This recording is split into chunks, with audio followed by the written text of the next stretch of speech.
Olá, bom, hoje então a gente vai conversar um pouquinho sobre mercado editorial. Só lembrando, gente, que eu não trabalho diretamente com o mercado editorial. Eu não sou funcionário de nenhuma editora, eu simplesmente tenho esse canal aqui no YouTube já há bastante tempo e eu converso sobre livros aqui com vocês.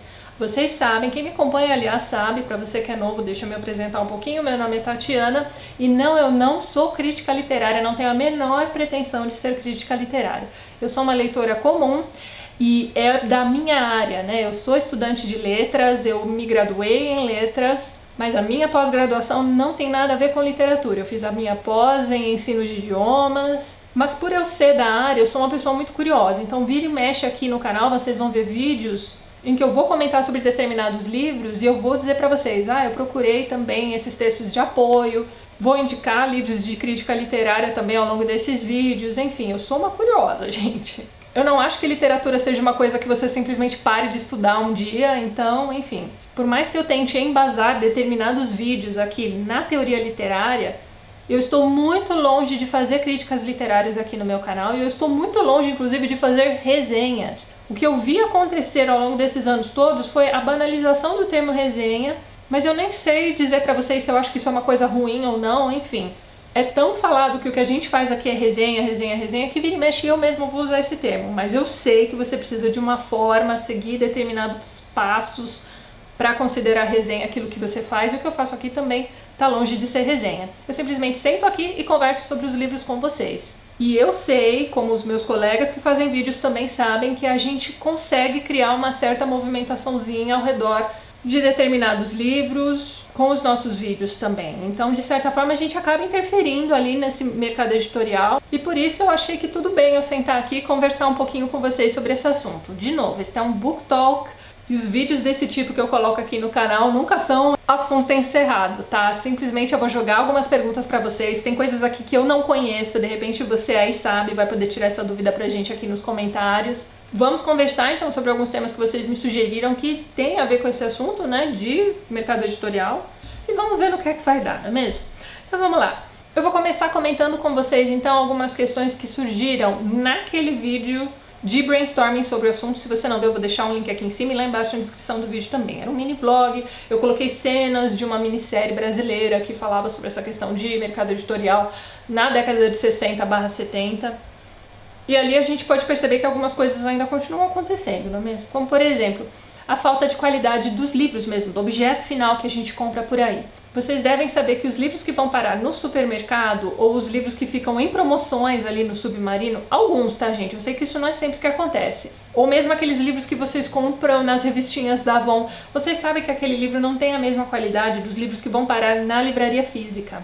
Eles vêm geralmente com uma capa bem mais mole, a folha é branca e de uma qualidade bem inferior também. Esses livros muito baratos, e geralmente são livros que são muito populares, que você encontra às vezes nas gôndolas do supermercado, não tem a mesma qualidade do livro que você vai comprar na livraria física. Então, eu não sei dizer, e aí eu gostaria que vocês me dessem o ponto de vista de vocês, se a inferiorização do produto final, livro mesmo, faz com que mais pessoas leiam. Se esses livros que estão indo para o supermercado com uma qualidade inferior, para o supermercado, para aquelas máquinas de metrô, etc., vocês sabem do que eu estou falando, aquele livro bem molinho mesmo, sem orelha, sem nada, enfim. Eu não sei até que ponto esses livros atraem leitores. Outra questão que eles vão levantar também naquele vídeo é do acabamento dos livros também. Então eles vão dizer que livros de páginas coladas são muito mais baratos para a editora do que os livros de páginas costuradas. Então assim, só para vocês terem uma ideia, esse aqui é o tipo de livro mais comum que a gente encontra nas livrarias por aí. Então você tem a capa molinha, com orelhas, e se você olhar aqui, se você deitar o seu livro, você vai ver que existem brochurinhas de, sei lá, 50 páginas, que são costuradas. Se você abrir exatamente na metadezinha ali daquela brochurinha, você vai ver a linha. Então as brochuras são costuradas, só que as brochuras são unidas por cola. Então só de você deitar o seu livro e dar uma olhada aqui no acabamento da lombada, você consegue ver se a cola é de boa qualidade ou não. Quando o livro é simplesmente colado, sem costura nenhuma, é aquele livro que se você abrir num momento assim de descuido, você vai ver que aquelas folhas vão simplesmente escapar do seu livro. Eu tenho um exemplo aqui de livro de páginas coladas, só que ele é importado. Não sei se vai dar pra vocês verem aí, mas A camada de cola é muito fina e se você exagerar na hora de abrir esse tipo de livro, você vai sim, além de quebrar a lombada, soltar as páginas. Então, acabamento de livro é uma coisa importante e prestem atenção, porque tem muito livro de capa dura cujas páginas são coladas. Aparece um tecido, eu não tenho nenhuma mão aqui agora, gente, mas dá pra ver um tecidozinho aqui, mas se você puxar o tecidozinho, você vai ver que é cola. E uma coisa que eu queria comentar com vocês também é que às vezes a gente confunde a editora com a gráfica. Então, por exemplo, a própria Cia das Letras, esse aqui é o exemplo, o livro que tá à mão aqui, tá, gente? Foi o último livro que eu li. Você tem, assim, na última página, exatamente o tipo de papel que foi usado, a fonte que foi usada e onde o livro foi impresso. Então, geralmente, na página final do seu livro, você vai ter essas informações. A própria Cia das Letras usa várias gráficas diferentes, dependendo do acabamento do livro. Prestem atenção nisso. Então, o projeto gráfico sai da editora, mas o acabamento do livro mesmo não é da editora, gente, é da gráfica, tá? E o último tópico levantado naquele vídeo também tem relação com essas coleções de clássicos que a gente compra em bancas de jornal. Eles vão mostrar um lado assim bem sombrio dessas coleções, né, de bancas de revista, em que eles vão mostrar que, de certa forma, você está enganando o consumidor quando você relança livros que já estão no domínio público. O próprio senhor Kozak, naquela entrevista que ele deu para o Estadão, ele chega a comentar qualquer coisa do tipo, né? Eles estavam se vendo obrigados a lançar livros que já estão no domínio público para poder pagar contas da editora, enfim. Vocês devem ter visto isso, se não viram, se eu encontrar o link eu vou deixar lá embaixo, tá? Enfim, o que acontece? Saem essas coleções de livros e a gente vê, assim, sabe, uma certa, como é que eu vou dizer, uma certa comoção das pessoas, né? Um movimentozinho ao redor dessas coleções, gente enlouquecida querendo comprar tudo de uma vez e, enfim. Como eu já estava pensando nesse vídeo, foi até por isso que ele demorou um pouquinho para sair, eu resolvi comprar o número 1, porque o número 1, na verdade, veio junto com o número 2, então por R$19,90 você comprava 2 livrinhos. Por quê? Porque assim eu poderia comparar os dois livrinhos. Então vamos lá. Eu paguei R$19,90 pelo A Fugitiva, de Marcel Proust, que nada mais é do que o 6º livro da coleção Em Busca do Tempo Perdido. E esse aqui que era o livro que me interessava, que é O Curioso Caso de Benjamin Button, do F. Scott Fitzgerald. E a primeira coisa que me saltou aos olhos, assim que eu saí da banca de jornal, é o seguinte. Isso aqui não tem importância pra mim, mas eu sei que pra vários de vocês tem. Os livros não são do mesmo tamanho. Dá pra ver que o do Proust é um pouquinho mais alto que o do Fitzgerald. Enfim, além disso, o meu livro do Fitzgerald está totalmente torto. Não sei se dá pra vocês verem, mas a contracapa é mais alta que a capa. Então o livro foi impresso assim, gente, ele está torto. Além disso, a folha de guarda é uma cartolina. Aí, continuando, gente, a primeira coisa que me veio ao nariz foi o cheiro forte de cola. Aí vai depender da tiragem, pode ser que só os meus estejam com esse cheiro forte de cola, enfim, não tem problema. As folhas são amarelinhas, do jeito que a gente gosta, a fonte é confortável para leitura, etc. Pois muito bem. Eu tenho mania de ler a ficha catalográfica dos livros. E qual não foi a minha surpresa quando eu descobri quem é o curador dessa coleção? O curador dessa coleção foi um rapaz que a única vez que eu estive presente no mesmo lugar que ele, eu ouvi dizendo o seguinte, que ele sente saudade da época em que o diálogo sobre livros era feito entre o crítico especializado e o leitor de alta literatura. Então você tem uma pessoa que tem um discurso desse, ultra elitista com relação à literatura, sendo o curador de uma coleção popular que vai sair em bancas de revista.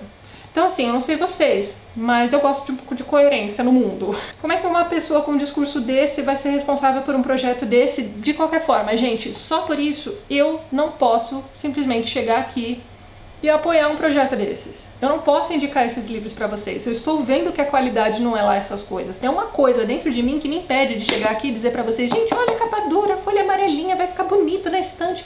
Mil perdões, mas eu simplesmente não consigo. E outra coisa interessante que tá escrita aqui na ficha catalográfica, você que já comprou esses livros, você deve ver aqui também, ó. É a última linhazinha, eu vou ler pra vocês. Nenhuma parte desta obra pode ser reproduzida, arquivada ou transmitida de nenhuma forma ou por nenhum meio sem a permissão expressa e por escrito da empresa Folha da Manhã S.A. Ou seja, o simples fato de eu estar aqui mostrando esses livros para vocês aqui nos vídeos, eu não poderia estar fazendo isso. Eu não poderia nem ter lido essa frase para vocês. Se eu quiser... Se eu terminar de ler um livro desses e quiser fazer um vídeo e eu quiser ler um trechinho aqui que eu achei interessante, eu não posso.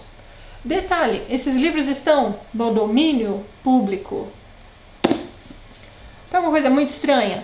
O que eu quero, gente, é que vocês pensem criticamente. É só isso que eu quero. Não é bravata, não é querer arrumar confusão. Eu quero que vocês pensem. Será que realmente vale a pena você comprar esse monte de livro que você vai deixar na sua estante e que depois vai parar no sebo? Porque olha só, você aí que frequenta sebos, você sabe que é muito fácil de encontrar essas coleções de banca de revista no sebo.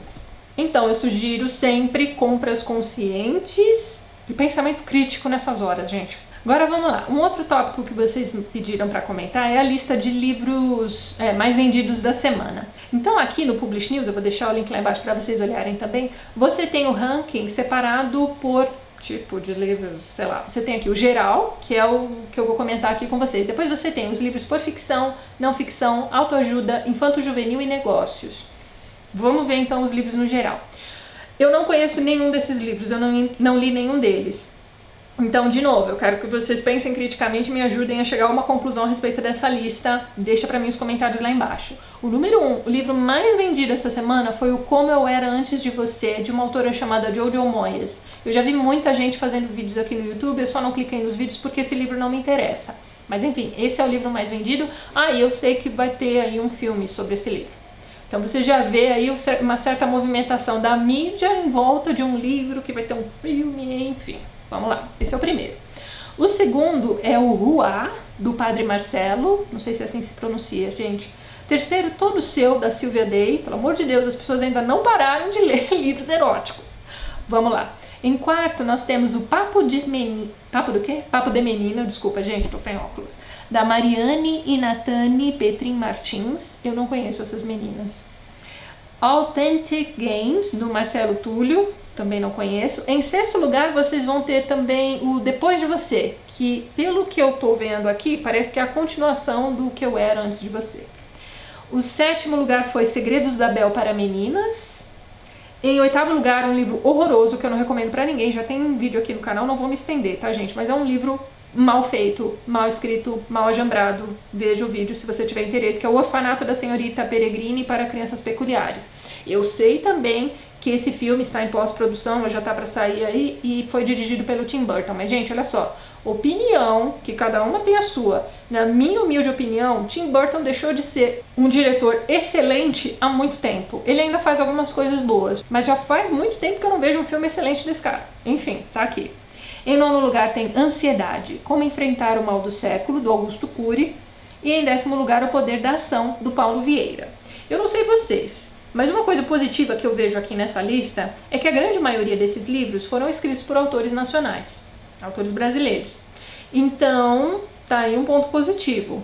Como eu não conheço esses livros, eu não posso dizer pra vocês, não posso comentar com vocês a questão mais relevante sobre os livros mais vendidos, que é a questão da relevância em si do livro.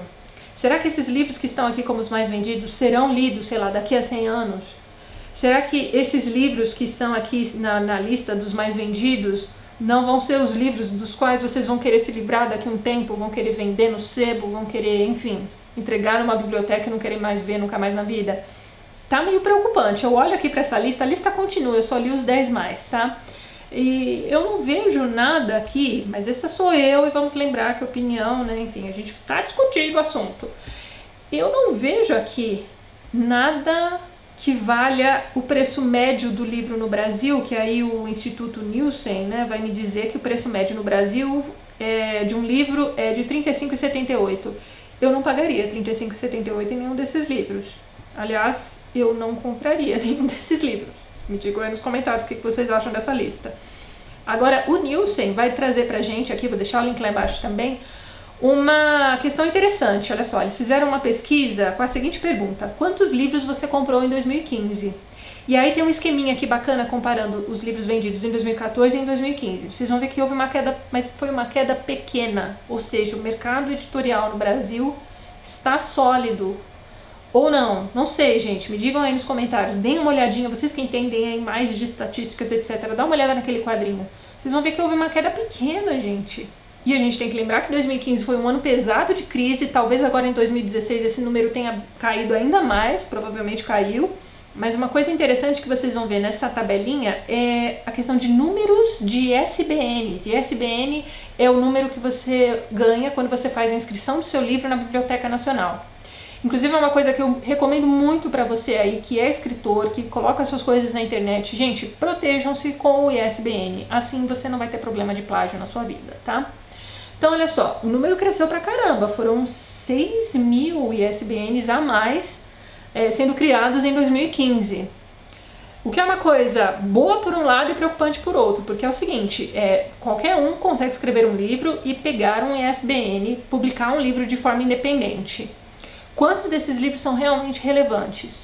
Quantos desses livros foram divulgados? Então tem aqui umas questões bem interessantes, gente. Vamos ver. Lembrando que eu tô só levantando temas aqui pra gente discutir nos comentários. Se for o caso, eu faço outro vídeo mais pra frente, tá bom? Comentando o que vocês tiverem a dizer sobre isso. Aí veja bem, aí entra uma questão que muita gente me perguntou nos comentários também, sobre como a gente vê, né? Como eu vejo a questão dos booktubers tendo voz na hora de indicar livros, na hora de movimentar esse mercado editorial.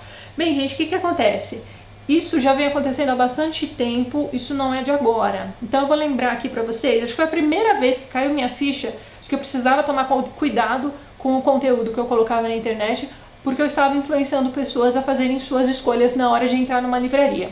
Isso aconteceu em 2011, quando eu terminei de ler Ulisses, do James Joyce. Eu fiz uma postagem no meu blog e um videozinho rápido também aqui pro canal.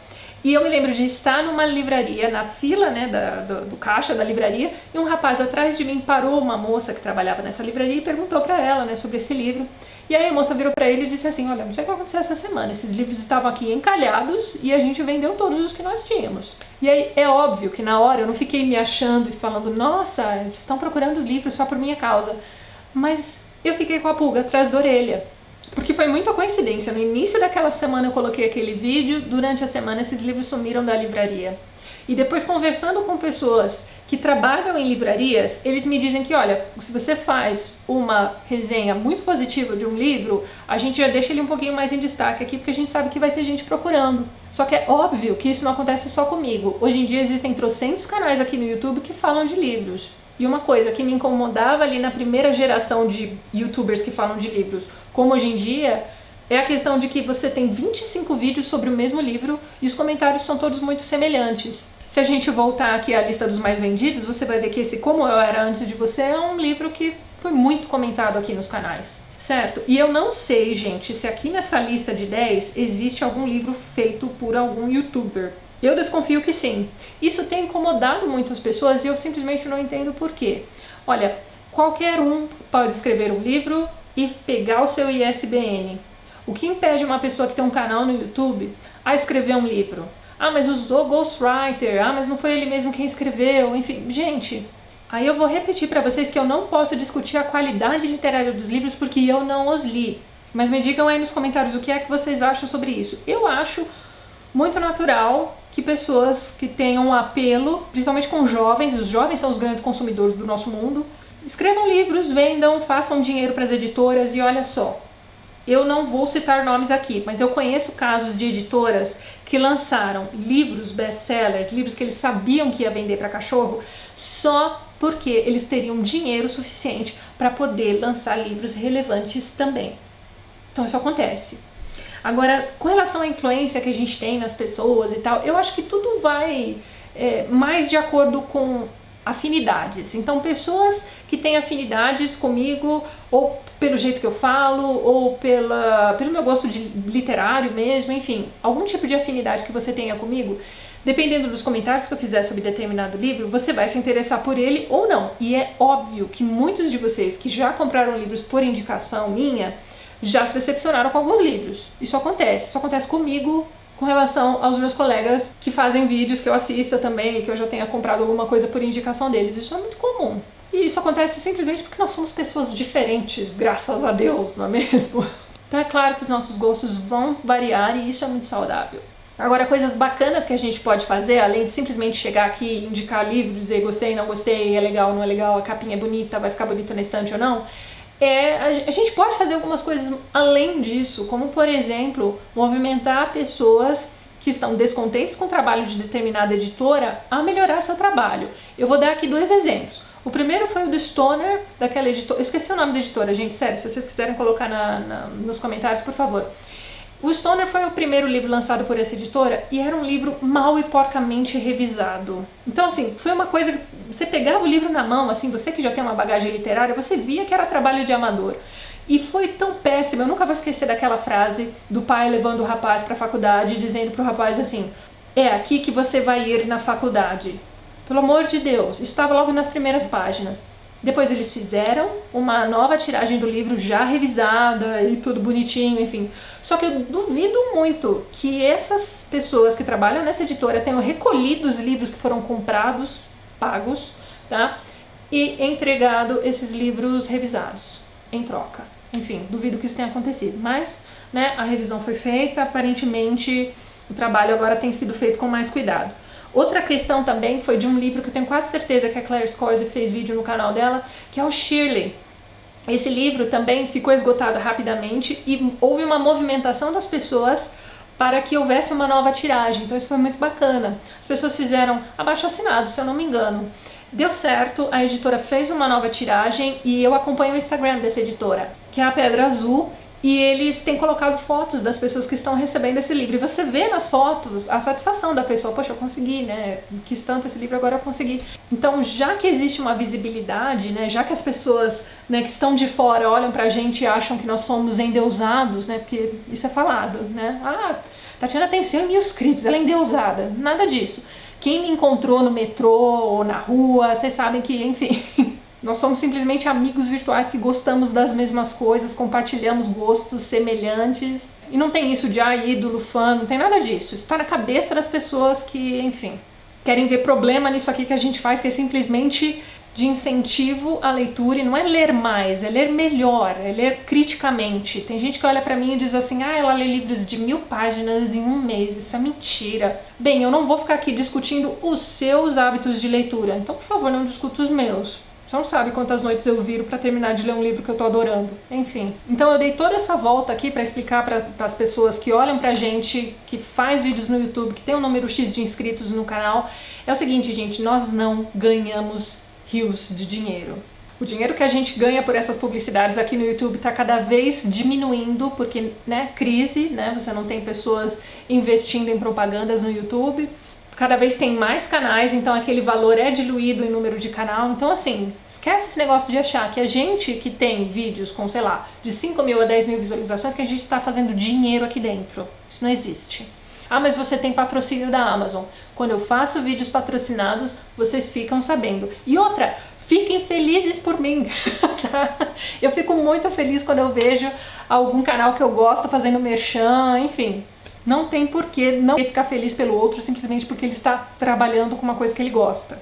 E esqueçam essa coisa de que recebimento de livro de editora é relação de trabalho. Não é. Esse negócio da parceria, você recebe um livro que às vezes você nem solicitou e você se sente constrangido se você não o lê. Às vezes é um tipo de livro que absolutamente não tem nada a ver com você e você se sente obrigado a fazer aquele vídeo. Pela forma como você lida com esses livros que você recebeu, as pessoas ficam achando que são presentes ou que você é super bem pago para fazer aqueles vídeos. Enfim, a questão é a seguinte: imagina que você tem um canal que tenha 1000 pessoas inscritas nele. A editora te manda um livro que saiu do prelo da gráfica por, sei lá, R$5. Você recebeu aquele livrinho. Você fez um vídeo. 1000 pessoas receberam o aviso daquele vídeo na timeline delas. Se elas optaram por clicar ou não no vídeo, aí já é uma questão delas. Mas essas 1000 pessoas ficaram sabendo da existência daquele livro e dessas 1200 quiseram assistir seu vídeo. Você não acha que você está fazendo um belo de um trabalho gratuito para essa editora legal que te mandou um livrinho? Enfim, eu fiz o meu teste, eu tive parcerias durante 1 ano, vi que não deu certo, vi que era muita exigência para pouco ganho, ou para ganho zero, mas a gente vive num país livre, não é mesmo? Então as pessoas vão fazer os vídeos da forma que elas acharem melhor e é isso. Ainda dentro desses livros fora de catálogo, existe também uma problemática de algumas editoras que, assim, às vezes eles compram os direitos de coleções extensas e não publicam a coleção completa. Então são raras as coleções que chegam do começo ao fim aqui pra gente. Às vezes chegam números separados, às vezes chegam só os primeiros números e não chegam os demais. Eu vou dar o exemplo de uma coleção que eu comecei a fazer, que eu desisti porque eu vi que, né, a coisa ia parar, que é a coleção do Tigre de Sharp, do Bernard Cornwell. Se eu não me engano, são mais de 20 livros lá fora e aqui chegaram, se eu não me engano, 12. Eu estou chutando os números, mas a proporção é mais ou menos essa. Eu considero isso um certo desrespeito. Eu acho que esse é o mesmo tipo de desrespeito que acontece com as empresas que lançam os DVDs de séries. Existem séries que a gente só tem, sei lá, a primeira temporada aqui. As demais não foram, né, publicadas, não dá pra dizer isso. Não foram, enfim, disponibilizadas para os compradores. Então, como a gente tem essa facilidade hoje em dia de juntar pessoas com o mesmo interesse, né, seja em alguma rede social ou seja através de vídeo no YouTube, de repente, se houver uma movimentação das pessoas interessadas nessa série, talvez esses livros sejam publicados realmente por aquela determinada editora. Eu já trabalhei também fazendo parecer para algumas editoras e o que eles fazem é o seguinte, eles mandam aquele livro que saiu na listinha dos mais vendidos lá fora para você, você lê aquele livro, responde um questionário e dependendo da avaliação que as pessoas que fazem parecer, porque nunca é só você, tem sempre um monte de gente fazendo aqueles pareceres, se a opinião da maioria for boa, eles vão lá, é como se fosse um leilão, né? Então eu já tinha lido vários livros para uma determinada editora e esses livros na verdade foram editados por uma outra editora ganhou o leilão aqui no Brasil. E nisso existem vários livros que só vão sair lá fora e não vão sair nunca aqui porque não há interesse. Primeiro das editoras de entrar nesses leilões e a gente nunca nem vai ficar sabendo da existência desses livros se a gente não ler em outras línguas. O que sempre vai chegar aqui pra gente são os top 10 dos livros mais vendidos nos Estados Unidos, na Europa, enfim, esses livros vão dar um jeitinho de chegar aqui. Agora, se não é best-seller, a chance é pequena. Outra coisa também que talvez vocês não saibam é que a disposição dos livros na gôndola de lançamentos das livrarias é comprada. Então, a editora X vai lançar o livro Y esse mês. Então, eles vão lá e compram um lugarzinho de destaque naquela gôndola. A disposição daqueles livros tem uma razão de ser, tá? E geralmente é financeira. E a quantidade de tempo que aquele livro vai ficar exposto ali também, enfim, vocês entenderam. Então pode ser que você entre hoje na livraria e aquele livro esteja lá na gôndola dos lançamentos e amanhã já não esteja mais. Agora, a graça dessa gôndola, que geralmente fica na entrada da livraria, é o seguinte, você passa por ali e você fica com aquela imagem na cabeça. Então, se você não conhece os livros, o que vai chamar sua atenção primeiro é a capa. E aí vem o grande perigo da gente adquirir livros somente pela capa. A gente precisa, no mínimo, ler a sinopse. E o que acontece? Às vezes, dentro da própria sinopse, existem erros. Então eu entendo pessoas que só compram livros depois que elas veem vídeos, ou leem resenhas, ou procuram nas redes sociais Scooby ou Goodreads. Elas esperam alguém que tem opiniões nas quais elas confiam expor ideias sobre aquele livro antes de ir comprar. Eu entendo isso. Porque livro é caro. Falei pra vocês a média do preço do livro no Brasil hoje em dia? A média é R$36. R$36 é dinheiro pra caramba. Você sabe, por exemplo, que se você comprar um livro na semana do lançamento, você vai pagar X, e se você comprar dali a 30 dias, que é quando a editora vai lançar mais um monte de outras coisas, o catálogo vai mudar, aquele livro vai estar X menos Y. Vai ficar mais barato depois de um tempinho. E não me entendam mal, o que existe aqui no mercado editorial que eu noto é aquela velha questão do capitalismo, né? Oferta e procura, né? Enquanto tiver gente interessada em histórias eróticas, vai ter livros eróticos na gôndola de lançamentos da livraria. Enquanto tiver gente interessada em vampiros, vai ter série de vampiro na televisão, vai ter livro de vampiro na gôndola da livraria também. E eu acho que eu vou parando por aqui porque esse vídeo já está bem longo. Se for o caso, depois eu faço uma parte 2 desse vídeo. Só lembrando a você aí que assistiu ao vídeo por completo que eu não sou especialista no assunto. Eu joguei várias perguntas aí pra vocês porque realmente, né, não tenho resposta pra elas. E é isso, vamos nos falando, vamos conversar nos comentários. Vejo vocês amanhã no Veda. Até mais!